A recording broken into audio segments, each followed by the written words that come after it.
Hi, welcome to Wednesday. Let's get started. I have a stack of letters here. First one is from Livermore, California. Her name is Dusty. I'm 25 and I have a two-part question for you. When I was 11, my mother died and I didn't get to say goodbye. When I was 16, my grandmother died and I was able to say goodbye. I believe someone is spiritually connected to me, but I don't know who. The first part of my question is that does it matter to a spirit or ghost that they did or did not get to say goodbye to loved ones? Okay, let's answer that part first. It doesn't make you were a little girl. You were 11 years old. And maybe the adults thought that it was you shouldn't be around your mom when she died. That was the thinking back then. So no, your mother has nothing to do with that. I mean, you did not have to say goodbye to her. I'm sure she has watched over you, and she may be one of the people that you feel like somebody is watching you, her or your grandmother. If you dream of either of those two people, mom or your grandma, then that means they're in heaven and they're like just a guide. They're watching over you. So that's nothing to worry about. You did not have to say goodbye. People die all the time and nobody gets to say goodbye to one because they're in another country or they're across the United States. And with this crazy COVID-19, nobody is seeing anybody in funeral homes anymore. So don't worry about that. That's not a problem.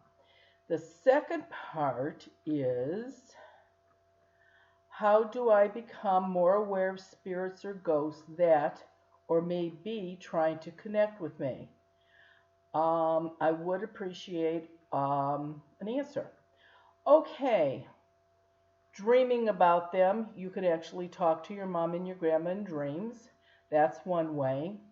And a day that you really think about your mother or your grandmother, like just out of the clear blue sky, that's probably a day that they're visiting.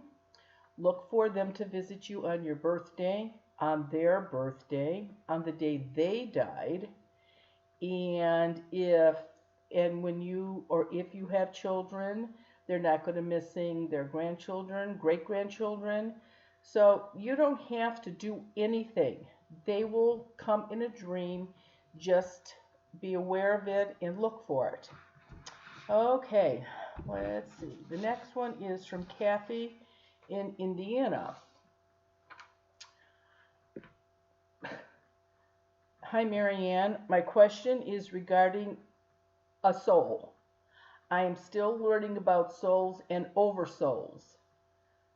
Um, with all of the new age jargon with stuff that is paranormal, I'm going to right up front, I have no idea what an oversoul is. So, just telling you, I don't know what that is. I guess my understanding of it might help me ask my question. I was told that your soul is like a pie, and there are different pieces of it that live different lives. So I guess my question is when someone doesn't go into the light and become an earthbound spirit, how does that affect the soul, the whole pie? Can the soul reincarnate into another life, or does it have to wait for the ghost to pass to the light? Are other lives connected to the soul aware of one part missing? Does it hurt them? Whoa, no.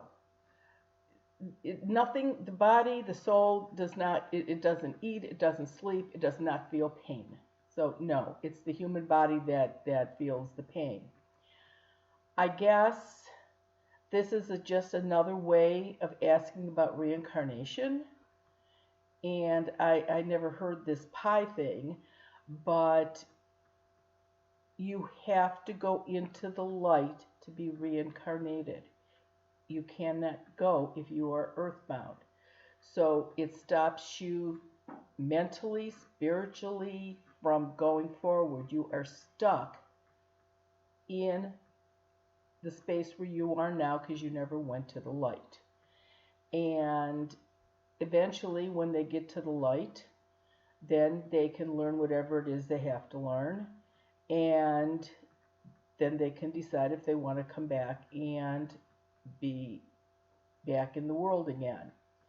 Um, People that have been hypnotized to see about past lives, do other people, are other people connected to the soul?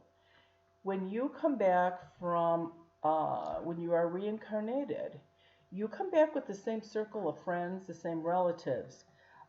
You may be a woman this life, but you'll come back as a man the next life.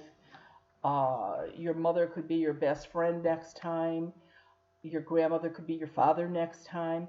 You keep coming back with the same circle of people. And I don't know, but I'm thinking it's because you have to get it right with every one of them before you are done or you've reached your highest level. So I hope that answers your question. It's just different ways that people look at different things, I guess. This is Annie from Ohio. I was at a presentation that you did a few years ago on Halloween.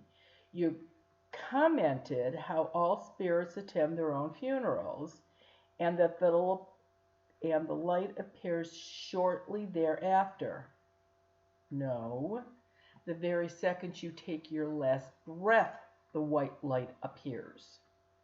And it will stay with that spirit for 48 to 72 hours after the final memorial service. What about the person who dies and never receives a funeral or ceremony? If that was their choice, there's not an issue, because their 48 to 72 hours would start the minute that they took their last breath. People that have unfinished business, if they make the choice not to go into the light, they lose it. And these are the spirits that I see and talk to, and they can stay for all kinds of reasons. Suicides, murders, attached to an item, attached to a person, attached to a house. There's all kinds of reasons why people don't go into the light. And victims of murder who were buried, never to be found, does their spirit just kind of wander? Sometimes, but sometimes when they die and they have that white light around them, somebody that they know or loved in a past, from the past, can guide them into the white light also. It's all about choice, if they want to do it or not. This one is from Nottingham, England. When I was a small boy living in Nottingham, England, I saw an old couple in my living room. They never said anything to me or my mom. My mom just carried on doing her work. I could smell a strong odor of tobacco. When my mom passed them, they just stared at her, but never said anything. The thing I will never forget is that they never spoke to my mom and I never saw them leave. They just sort of disappeared. I was born in 1958. I now know from pictures that these were my grandparents. They both died before I was born, and my grandfather did smoke a pipe with very strong tobacco. A few years later, when I went on holiday to Marblethorpe, I was walking along a beach and there was a strong smell of tobacco. I found it strange at the time because the strength of the tobacco was really strong, and I wouldn't think you would smell that in an area full of fresh air. Yet, I saw my grandparents as clear as I could see people in today's life. My question is to you, did I really see my parents from the spirit world, or is it just my imagination? I think you mean your grandparents. You very well could have. I don't see people that crossed over, but that doesn't mean other people don't. The problem with that is that most people, if a spirit that crossed over just materialized in front of them, it would scare the heebie-jeebies out of them. That's why most people that have crossed over will appear in dreams. But I have no doubt that this was your grandparents. And this just goes to show you, even though they're dead, they watch you, they look after you, they see everything. I mean, I've got, grandparents, great grandparents that go see the kids' soccer games, beside baptisms, first communion, marriages. So yeah, they're always around you. And thanks from the letter from England. Okay, this is from Peggy in New Jersey. I have a male in my house, ghost. I know in my heart of heart it's a male. I believe his name is Jim. He isn't scary whatsoever, and I am not worried about that. I do get poked in my back a lot. My husband is getting poked too. I also believe that he isn't an ancient ghost, that he is relatively new because we are in a brand new development and a new house. But my gut tells me that he has passed away in the 20th century. So I guess my question is this: what does he want? He's obviously wanting our attention and maybe help. How do I go about helping him cross over?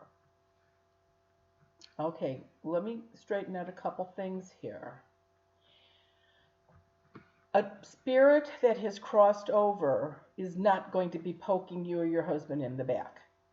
So I'm going to say this is an earthbound spirit. So your gut instinct is probably correct about that. I'm glad you're not scared. However, with him in the house, he is an energy drain on you and your husband and whoever else is living in the house. You don't say if you have electrical or plumbing problems, or do your computers work all the time. The other little thing that people have a tendency to think is that new house, new development, it's not a ghost. Why? A ghost can go anywhere they want.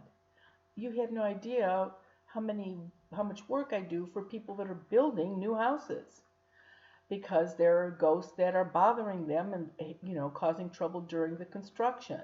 So just get that out of your mind. That has nothing to do with it. They can go wherever they want.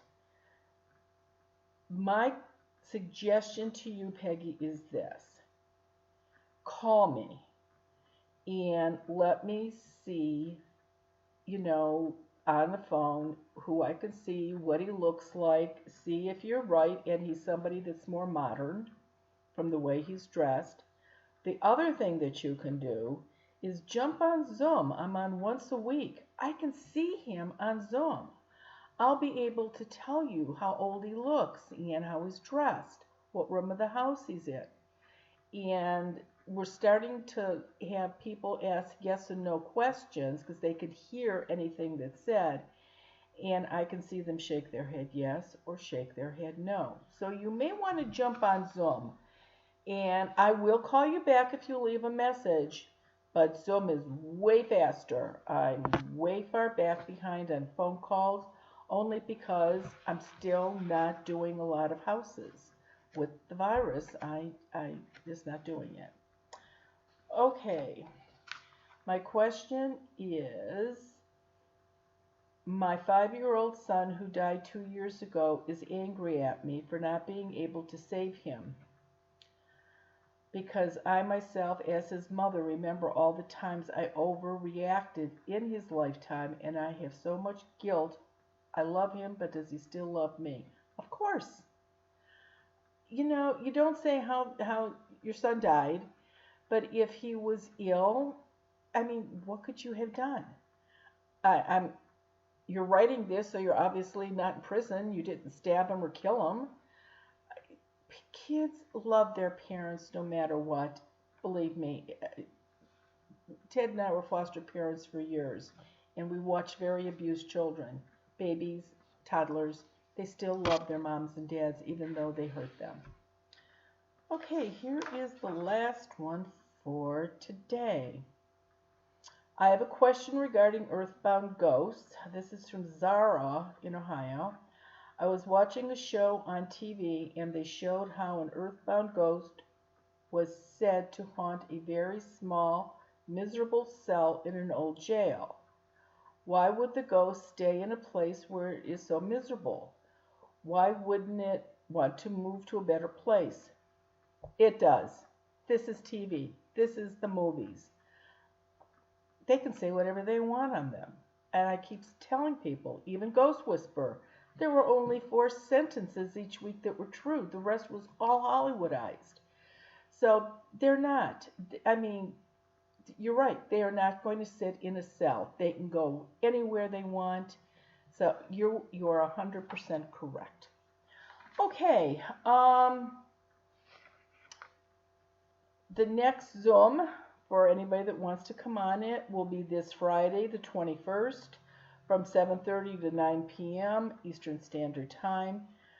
They're turning out to be a lot of fun. I think the people are really enjoying them. I've had a couple comments like this is better than TV. Next week, we're going to do regular questions.